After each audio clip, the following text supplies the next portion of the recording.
I'll just say this. That was one of the more wild, improbable, just craziest games I can remember. I feel like I've said that a couple times already this year.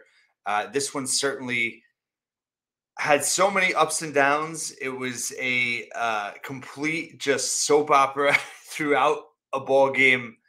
And what I really think, if there's a game you can say to someone that has no idea what Rutgers basketball is, and you put this game on, this is about as good of a description and representation of Rutgers basketball and this program under Steve Peichel as Thursday night's 63-60, almost improbable victory over Northwestern.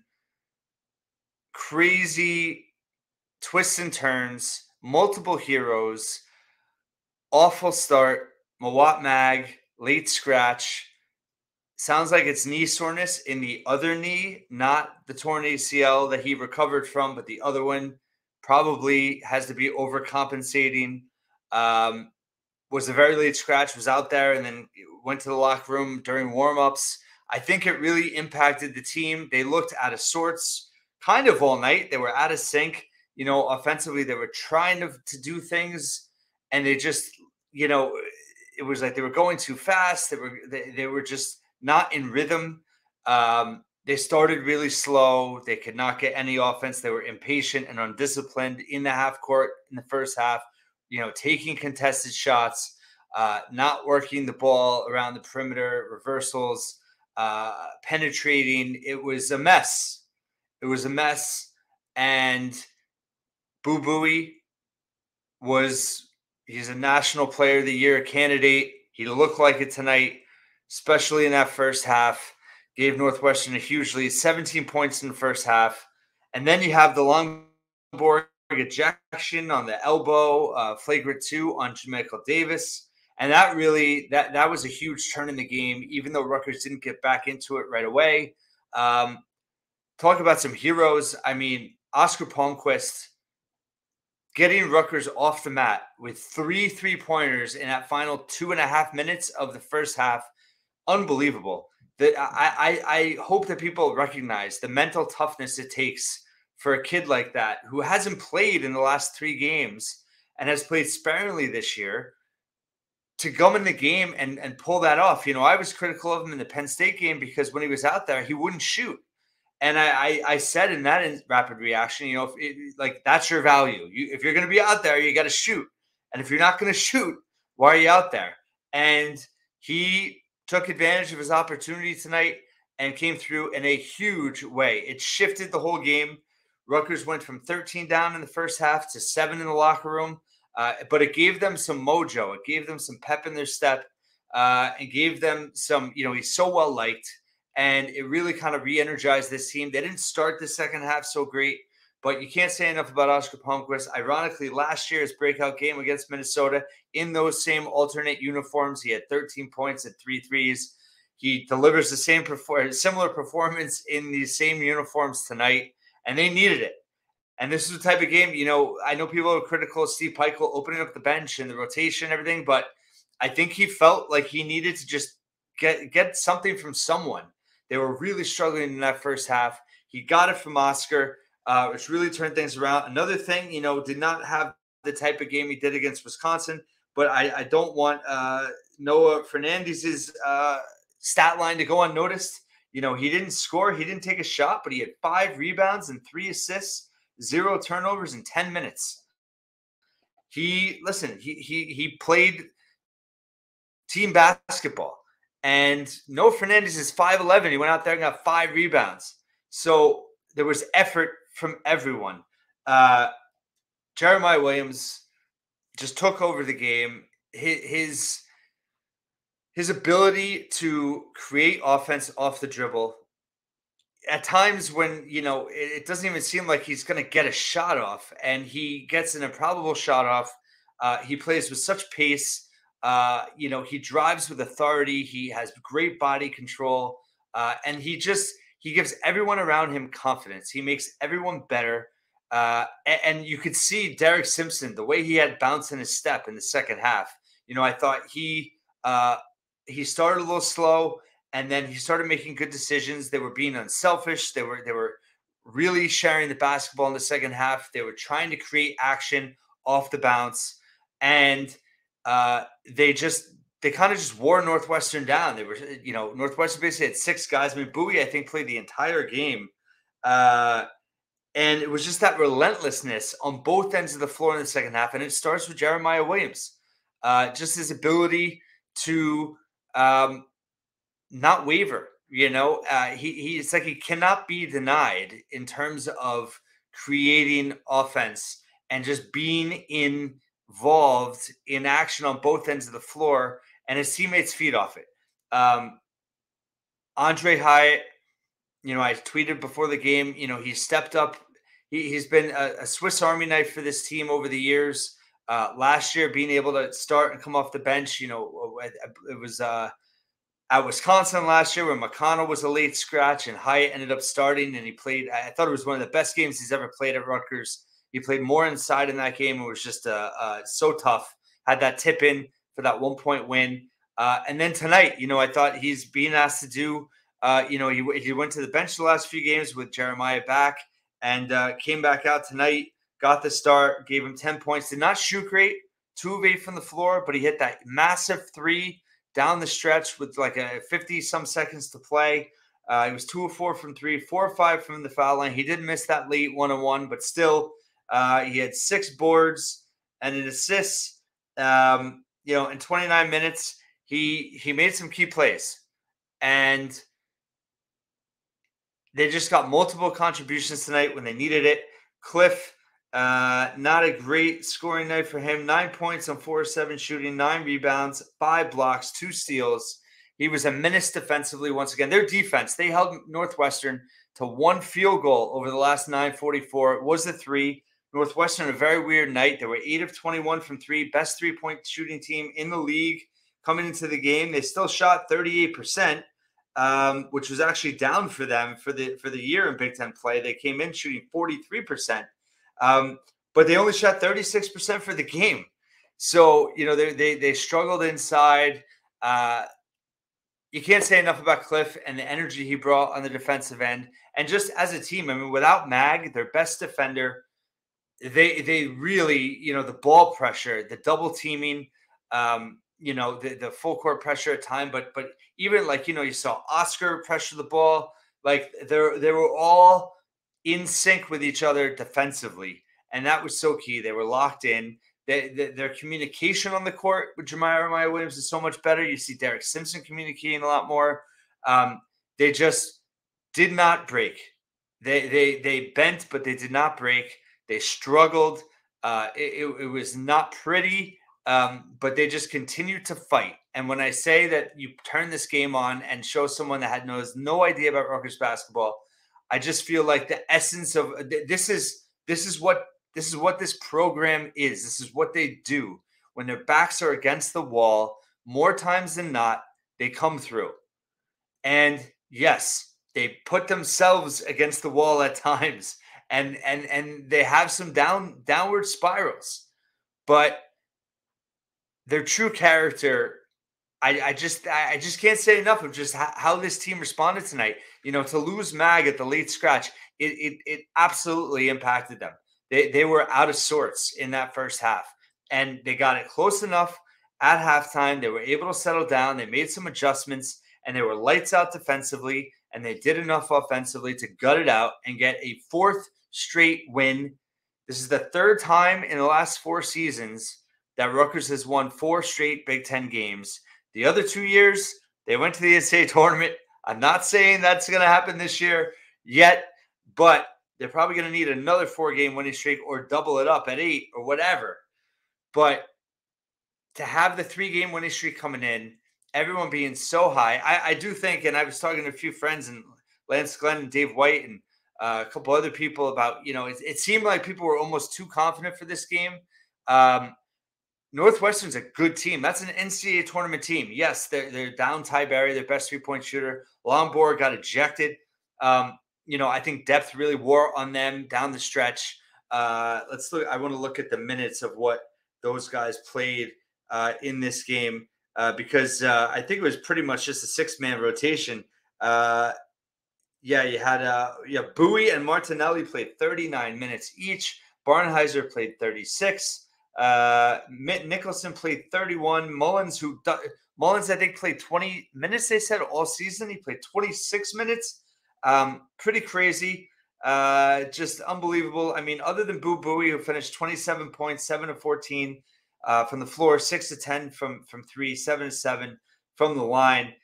You take his 7 of 14 out. Northwestern was 11 of 36 with just 33 points. And, I said in my preview, I wasn't quite sure where I felt, but I had a feeling, Bowie is so good, but you can't let the supporting cast beat you. And they didn't tonight. And that was a huge key. Martinelli just had 6. Langborn had just 2. Barnheiser had 11, but on 4 of 15 shooting. Nicholson just had 4 points. So the supporting cast did not give them nearly enough to win on the road. Northwestern now 1-6 in Big Ten play. Rutgers had his second toughest Big Ten schedule coming into this game. They've now won 4 in a row at Michigan, at Maryland, Wisconsin at home, and now Northwestern at home. And, it's the joy in which they're playing with right now and the togetherness, the way they stick together, the way they're playing for each other. They are playing for each other. And they were just so tough defensively. Rebounding, they got out rebounded tonight a little bit. Turnovers was really the key stat. They forced 15 turnovers. Northwestern, one of the best teams in the country at not turning it over. I can't remember what their turnover rate was, but it was elite. And they were number 1 in the conference coming in terms of lowest turnover rate. And Rutgers forced 15 turnovers. How many steals did they get? It was 10 steals, 9 blocks, 15 turnovers. Rutgers just had 9 turnovers, and they had a 16-7 edge in points off of turnovers. That's your ball game. In transition, 8-4, nothing crazy. 13 assists on 21 makes. That is good. That is 2/3, almost 67%. Northwestern had just 7 assists on 18 makes. Northwestern just made 18 field goals. They're a good offensive team. This was just a classic Steve Pikiell Rutgers performance tonight. And you're seeing this team dig deep, and they were in hell. They were 2-7. They played their worst game of the season at home against Penn State. They could have rolled over and died. And just when everyone kind of expects them to do it, here they come, get off the mat. And you're getting yes, Jeremiah Williams is undoubtedly the catalyst. But you are seeing, everyone fits better. Everyone's playing a role that makes sense for them. I really think even on the stat sheet with Derek Simpson, he's playing heavier. He's playing with more confidence. He's playing with more bounce in his step. Defensively, he's been excellent. What did he have tonight? He made some good decisions down the stretch. He finished with 8 points, just 3 of 10 shooting, but he had 4 assists. Him and Williams and Noah combined for 12 assists and just 3 turnovers. Jeremiah just had 1 turnover. Who also had 3 blocks? Jeremiah had 3 blocks also. Jesus.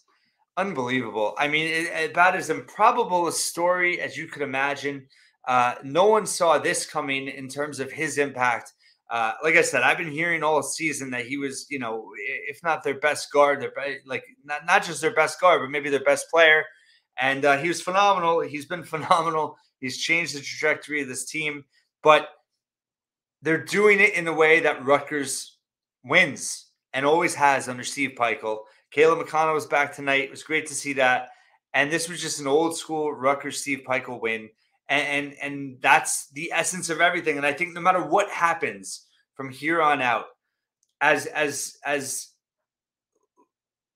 gutting as that loss against Penn State was, when they just looked so uninspired, to see them playing for each other and so hard and so disciplined on defense and just pulling it out down the stretch, to see them play like this, it's great. It's a lot of fun.